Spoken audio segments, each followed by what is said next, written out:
Hi Gemini, this is Jov. Welcome po sa ating channel. By the way, Gemini, this is your first half gabay tarot reading ngayong June 1 to 15, 2026. Gamitin ang reading na ito bilang gabay lamang. Tandaan, Gemini, ito po ay general reading.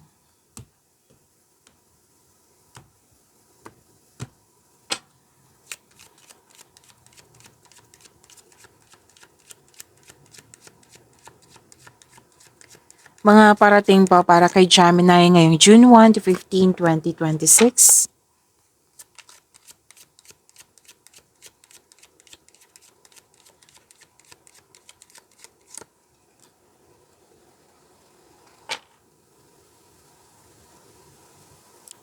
May malaking influence ang isang babae dito na pwede din ikaw to na malaking influence mo sa kapwa mo. At sabi ng yung card dito na habaan ang pasensya. Ngayong first half of the month, nakikita ko kasi dito, still pa rin marami kayong ginagawa. At the same time, marami ding iniisip na kailangan po ng mahabang pasensya. Yan, pag-intindi din, pag-unawa.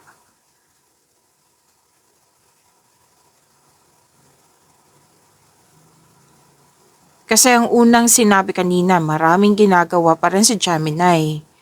So, pwedeng na-burnout ka dito or maraming ang ginagawa eh. So, kailangan ng time management nito. Pwedeng nature ng work mo to na parating busy, maraming inaasikaso, gamit na gamit yung skills, magamit na gamit yung talino mo. So, habaan ang pasensya.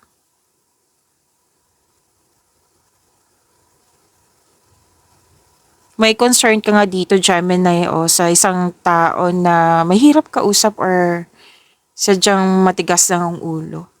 Pero malalampasan mo rin to kasi nakikita ko naman dito na gagawin mo yung kailangan talaga ng pasensya at pag-unawa.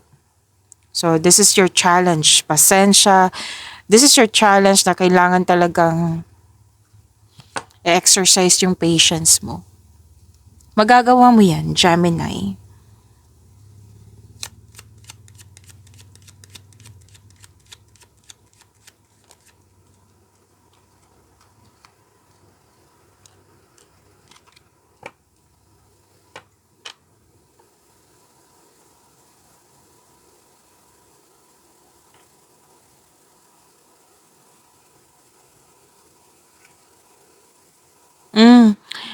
Kung nanonood kayo ngayon, Gemini, na hindi pa kayo busy, prepare yourself ha.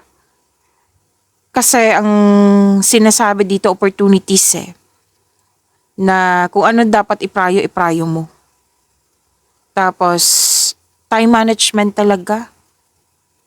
Kasi very challenging, maraming ang ginagawa, maraming nakadependent sa'yo, Gemini.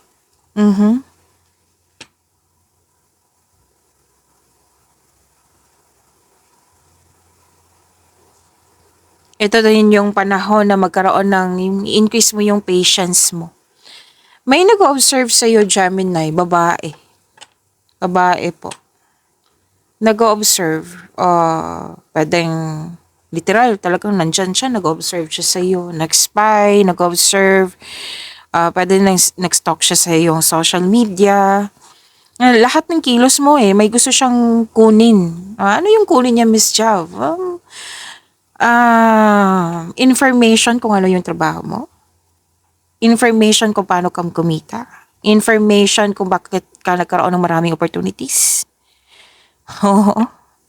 So, natawa ko kasi parang curious siya sa'yo May gusto siyang kunin sa'yo. Like, nagtaka talaga siya na maraming opportunity si Gemini. Bakit naging busy si Gemini? Bakit parang hindi siya makausap ngayon kasi maraming ang ginagawa. Yan. Ano kayang ganap ni Gemini ngayon? Ano kayang trabaho niya? May mga ganyan akong nakikita, Gemini.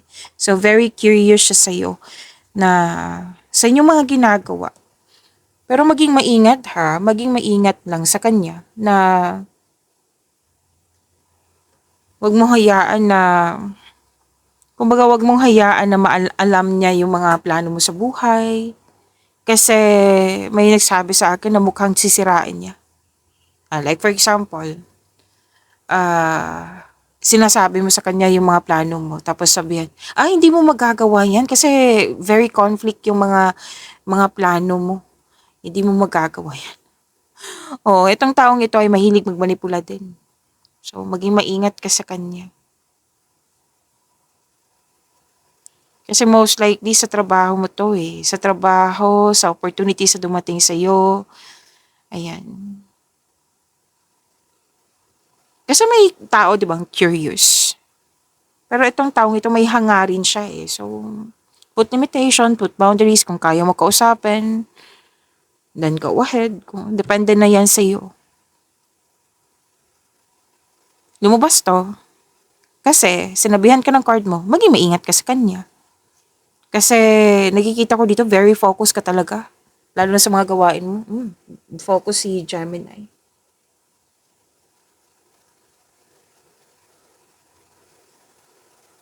Lalo na sa mga negosyante dito, marami kayong ginagawa.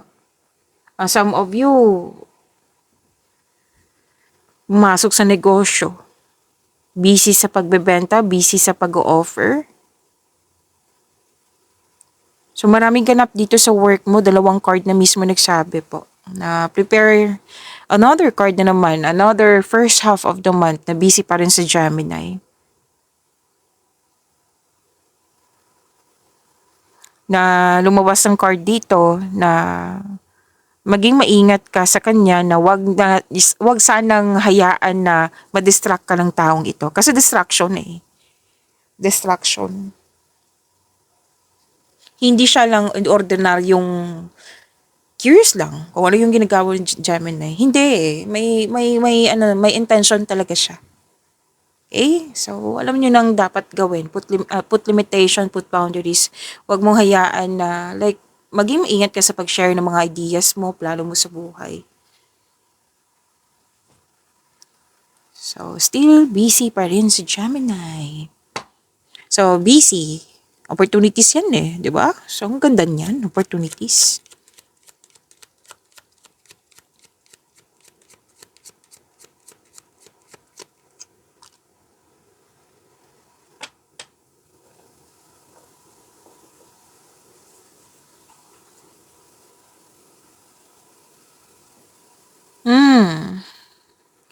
Ang ganda naman, career stability. Career stability, opportunities. May ano dito eh, may gumagawa ka ng plano para magkaroon ng stability sa buhay. Lalo na sa mga ginagawa mo, daily routine ni Gemini. At long-term plans to eh, which is good. Maging maingat ha. Sa long-term plans mo, maging ingat ka sa pag-share ng ibang tao kasi lumabas siya dito.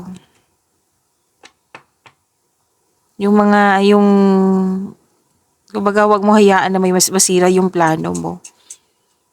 Instead, why not i-share mo sa mga taong mentor mo, elders, yung mga taong alam mo makakatulong sa yung growth. Wag sa taong itong mahilig magmanipula.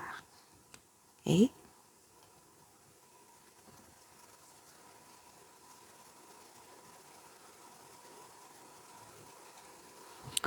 At puro ano eh. Wow. Life's calling to. Career stability ha. So meaning to say, financial stability din.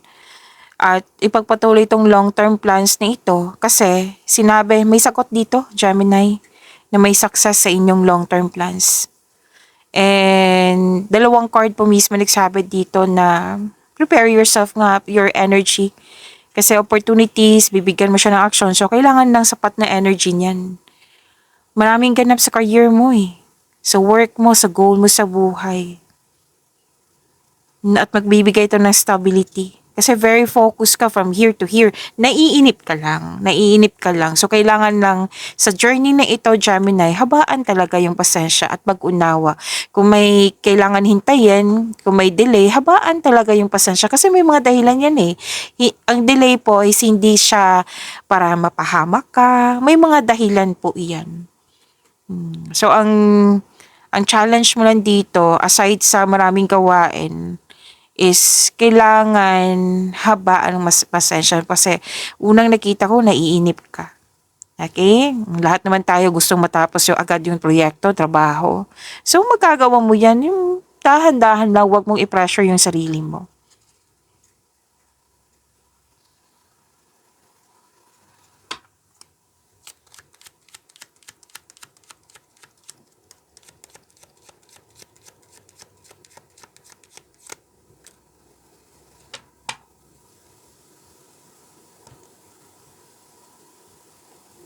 Ganda. Dalawang card mismo nagsabi dito na may success talaga, lalo na sa work mo, sa money mo. So, claim, claim, claim, Gemini. Magkakaroon ng success talaga. Oh, good outcome, joy, success, happiness. Positive outcome to ha. Sa lahat ng mga ginagawa mo, magkakaroon po ng positive outcome. Happiness, success, claim, claim, claim po. Yes. And kumbaga, araw mo ngayon. Oo, buwan mo ngayon, ngayong June. Siyempre, birthday nyo. Happy birthday pala, Gemini. Happy birthday, Gemini. So, enjoy your day, ha? Huwag nyo kalimutan na i-acknowledge nyo po, huwag nyo magbigay ng blessings ni God para sa iyo. Okay? Yung lalo na yung life. Okay? Magpasalamat, mag-celebrate din kasi nakakabuti yan sa inyong energy.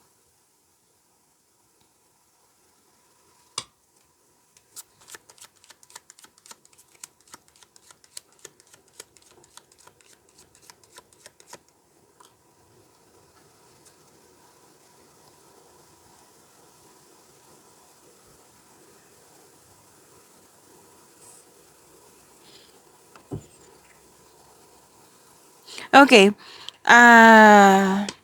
Gemini, so pinupush talaga ng cards mo na wag mong hayaan na sa sinabi ng tao, sa mga nakita mo, para mastorbo mo yung desisyon mo, plano mo, madistract kayo.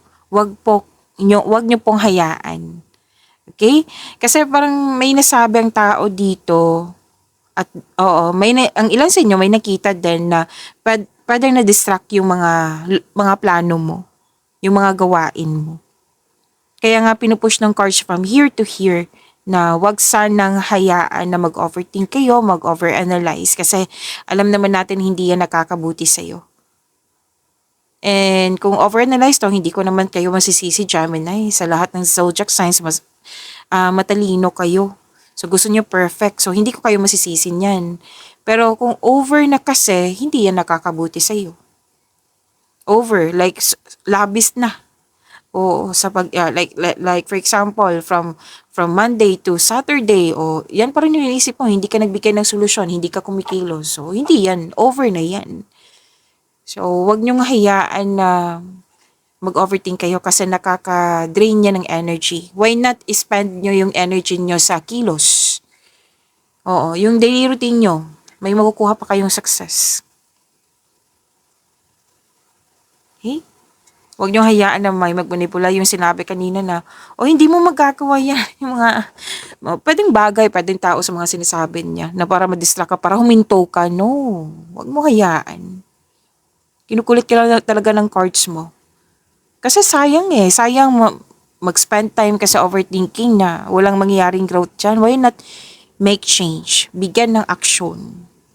Hindi para huminto ka ng dahil sa mga ginagawa ng mga distraction na iyan. Papayag ka ba, Gemini? Sisirain ko yung plano ni Gemini. Gemini, hindi yan magiging successful. Tapos maniniwala ka. Papayag ka ba na magiging matagumpay itong intensyon ng taong ito? Di ba? Hindi. So, focus ka. Magtiwala sa iyong boses. Magtiwala sa inyong intuition. Magtiwala sa inyo ang king talino. Kung naging perfectionist ka, oh, maging kalma. Okay, naging perfectionist na ako. So hinto muna ako. Balik lang ako mamaya kung okay na. So make it balance, make change, ayan.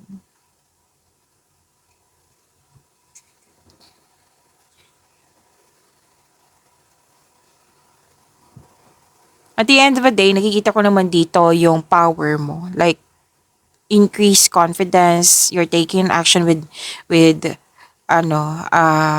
courage kasi may supportive na tao dito na I think this is a mother figure, mother figure. Pwede din naman lalaki pero most of you kasi Gemini nakita ko dito na may lakas eh. Pwedeng ikaw to na isang mother figure na malakas, mag-move forward. Kasi alam mong kung maging stagnation, walang mangyayaring changes. Kung mag-move forward ka, may mangyayaring changes, may mangyayaring success. So, andito pa rin yung career mo, may magaganap. Ay, okay. 1, 2, 3, 4, 5. 5 cards kasi nagsabi dito na may mangyayaring maganda sa inyong career and finances. May nag-uusap din dito tungkol sa big business. Pwedeng kausap mo yung boss mo, mentor mo, kung sino man po ito na nagbigay ito ng sila yung isa sa dahilan na nag-motivate sa iyo to move forward. May mother figure na which is sinabi ko kanina, 'di ba? Pwedeng ikaw to, pwedeng siya na malakas ang loob. Kung ibang tao to na mother figure, pwedeng siya yung nagsabi, oh, increase mo yung confidence mo. Kasi kailangan, kasi, di ba? Para maabot mo yung goal mo sa buhay. Oo. Na nag-motivate sa iyo. Pwedeng mentor mo nga ito, elders. And, some of you may concern dito sa excess weight like bumibigat na ako, kailangan ko nang magbawas ng timbang. May nakita akong ganyan. And strength talaga nakikita ko dito, power, increase confidence. At may pinoprotektahan ka dito eh. Most likely pera mo. Yes, pera mo, pwede din connection sa isang tao. At kahit may mga nangingialam, nakikita ko talaga dito na authority person ka. Like, magagawa mo yung mag-isa, yung mga ginagawa mo dyan, masusunod yung gusto mo, decision, ideas, or plano. Pwedeng boss ka dyan, pwedeng may-ari ka ng negosyo. Basta masusunod yung gusto mo. So at least, diba, at the end of the day, ma-increase yung confidence mo. So, claim. Kuha tayo ng angel number for you. Gemini, ngayon June 1 to 15, 2026.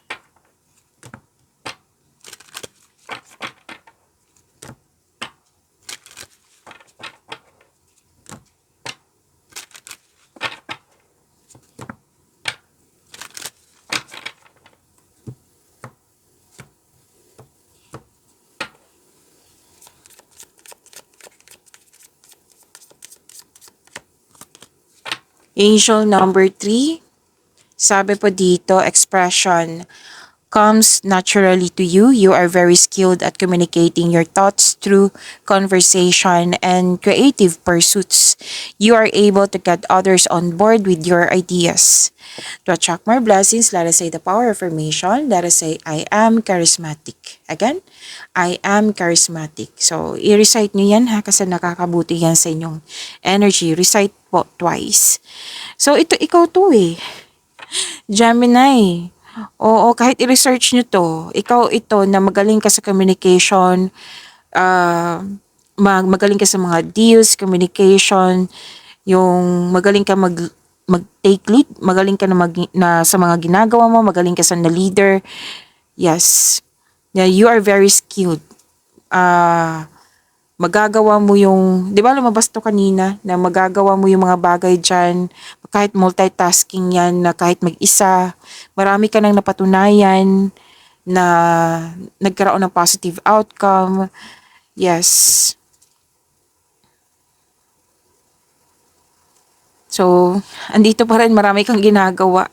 Ginagamit mo yung skills mo to create opportunities. Ginagamit mo yung talino mo, skills mo para magtagumpay. Para Yes, para magtagumpay. So, ang ganda nito. So, ideas, ang ganda nito. Matalino ka kasi, Gemini. So, I am charismatic. Nakikita ko nga dito na maraming nakikinig sa'yo. Dito tayo makinig kay Gemini kasi marami siyang alam. Marami siyang binibigyan na wisdom message. Marami na siyang napatunayan. Yan. Maraming naniniwala sa'yo kasi magaling ka. So, angel number 3, Gemini, claim po.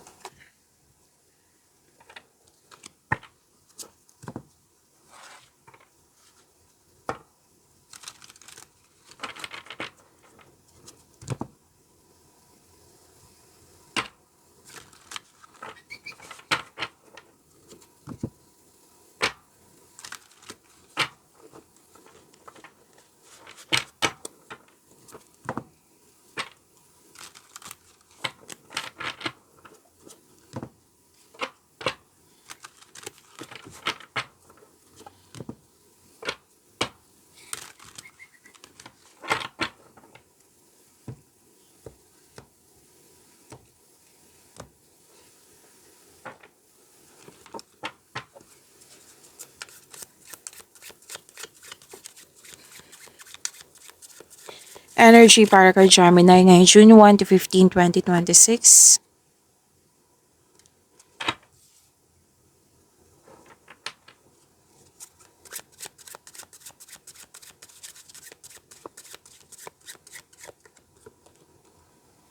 Ganda naman, Gemini.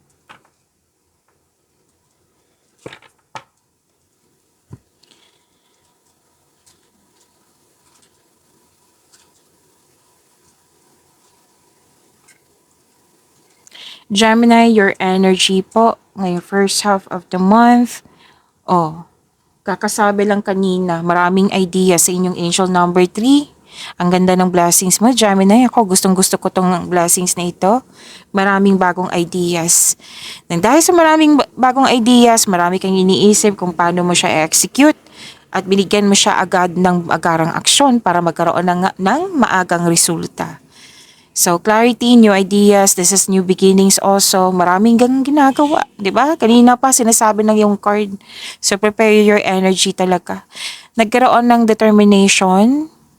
Siyempre, maraming ideas, bibigyan mo ng aksyon para magkaroon nga ng maagang resulta. May magaganap na importanteng pag-uusap or confrontation sa isang tao. So, this is communication. Lumabas din to sa inyong angel number 3. And ang advice kasi ng card dito, magtiwala po sa inyong intuition. Kasi alam naman natin, di ba, hindi tayo mapapahamak sa ating intuition. Ito yung magagabay sa atin patungo sa hakbang, ito yung magsasabi sa atin kung ano yung susunod na hakbang na pagkilos patungo sa right path, patungo sa success. Napansin din nila na may improvement sa communication skills mo. Okay? May masisinang pag-uusap din dito sa may relasyon. Sa mga single dito, huwag kayong mag-alinlangan na mag-invest ng bagong relasyon. Pwedeng nagkagustuhan na kayo, may nagustuhan ka na, may nagkagusto na sa'yo. Oo. Kasi may opportunity dito, so deserve nyo din mahalin sa mga single dyan.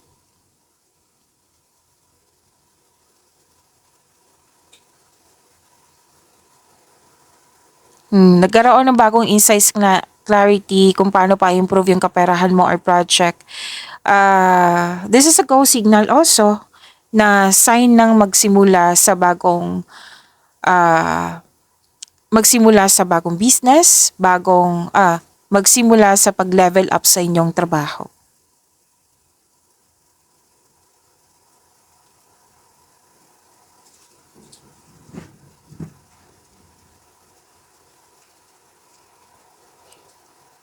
Okay.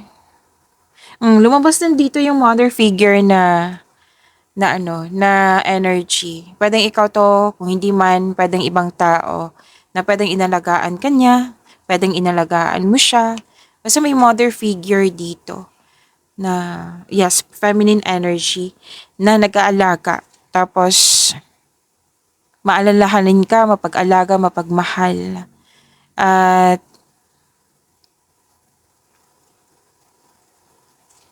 yung parating sa inyo, sa mga single dyan, loving, maalaga, compassionate, partner. Marunong magbalanse sa kanyang emotion. Pero then ito yung partner mo. So nagkaroon ng time sa mother figure mo, pero then may nanganak, may nag-aalaga ng mga bata, nagkaroon ng panahon sa mga bata, nagkaroon ng panahon sa pamilya. Dalawang card kasi nagsabi dito na marami ka talagang naiisip na bagong ideas. So, ang ganda ng blessings mo.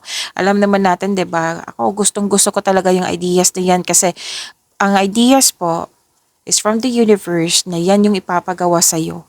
And for sure, that is for kaunlaran. 'Di ba? Kailangan mo lang kumilos. And some of you nag-enjoy sa pag-spend time sa bahay, and some of you may ilang nag-enjoy ng home decoration.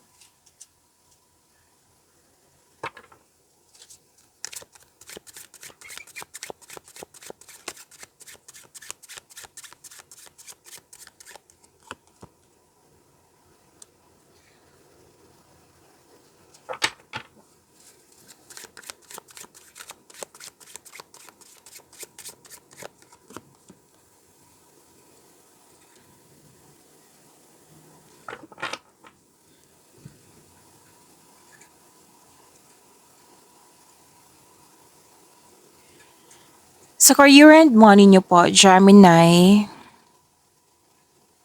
Oh, this is good. This is good. Um, may parating na malaking pera. Claim po, Gemini. May parating na malaking pera. Magkakaroon po ng financial stability. Yes, so claim nyo po. Gemini. At ang ilan sa inyo may plano mag-resign para subukan yung ibang career opportunities. Ang ilan din sa inyo hindi na kailangan umalis kundi may babaguhin lang kayo sa mga gawain dyan na magbigay ito ng kaunlaran sa iyo. Which is lumabas din to kanina at kanina din sa cards mo. Na magiging busy ka kasi maraming pagbabago. Ikaw mismo ang nag-decide nito.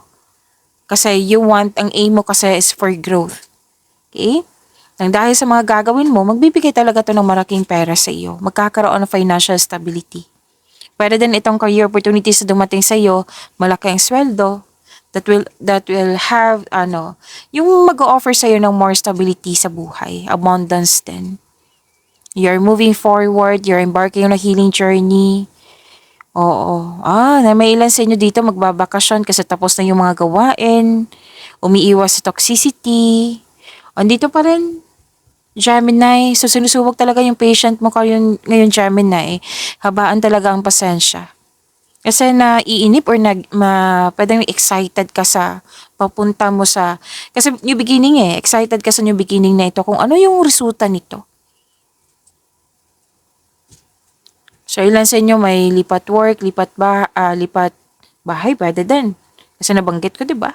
Lipat lokasyon ng isang gamit, bakasyon, yan.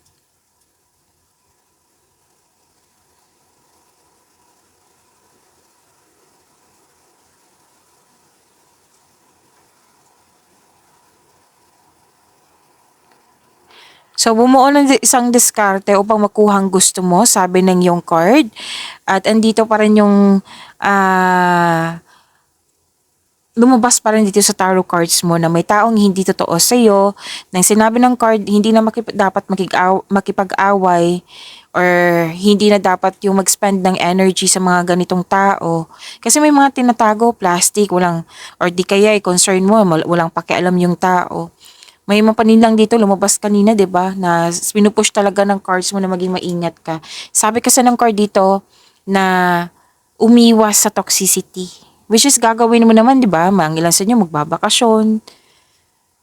Tapos instead na mag-focus ka sa toxicity, gumawa ka ng action nga para makuha mo yung gusto mo na which is growth. 'Di ba? Lumabas din kanina. Lumabas sa tarot cards mo.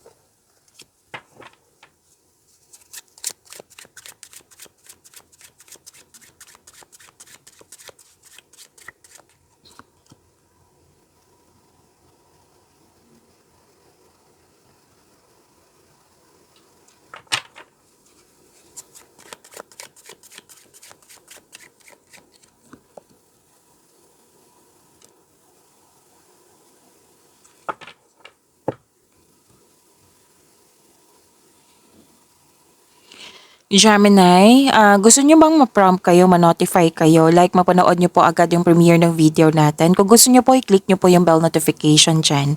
Kung hindi niyo po alam, magpaturo po. Huwag niyo din kalimutan na mag-subscribe sa channel natin. Nag-o-offer na po ako ng rush reading. Kung gusto niyo po, comment down personal reading at antayin yung reply ko.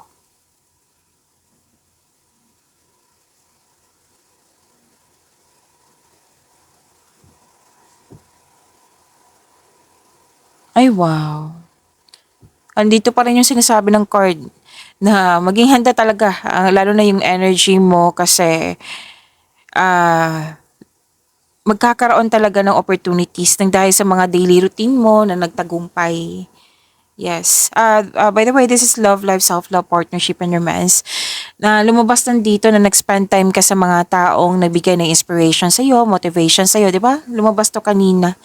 At may sinasabi rin dito na magkakatagpo ka ng partner through friends connection. Para sa mga relasyon sa buhay mag-asawa, mas mag-grow pa ang inyong relasyon. May plano kayo mag-travel or kanina pa to mag-decorate ng bahay or magdagdag gamit ng bahay. So, sinabi pa rin ng card dito, increase confidence. Oo. So, magkakaroon ng growth and expansion nga. This is good, ang ganda. Alam mo, may advice ang card dito. Lahat kayo, na may opportunities na dumating, diba, na nagiging busy kayo. Ito na naman yung sinabi ng card dito, paulit-ulit na sinasabi dito. Basta galingan mo lang itong opportunity na ito, bigyan mo siya ng focus, bigyan mo siya ng time, effort, oo, pasensya din. Kasi kung magkakaroon siya ng positive outcome, magkakaroon siya ng recognition. Kung magkakaroon siya ng recognition, dadagsa yung opportunities. Yes. Diba? Ang ganda. Claim po, claim.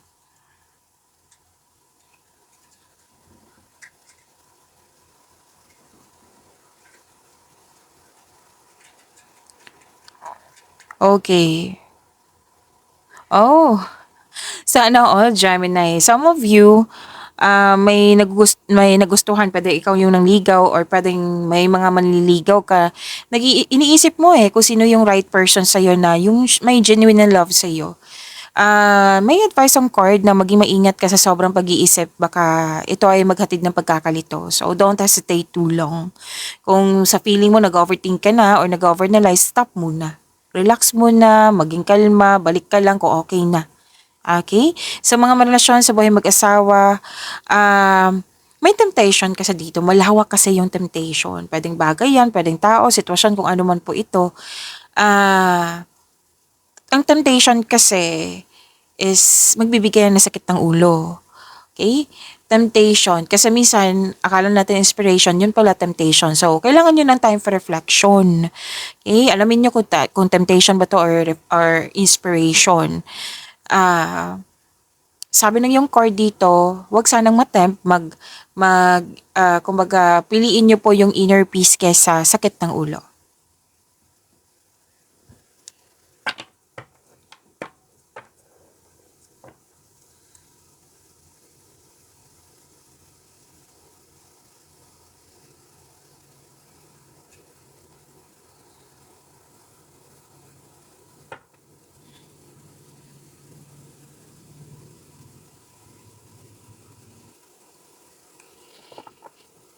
Wow.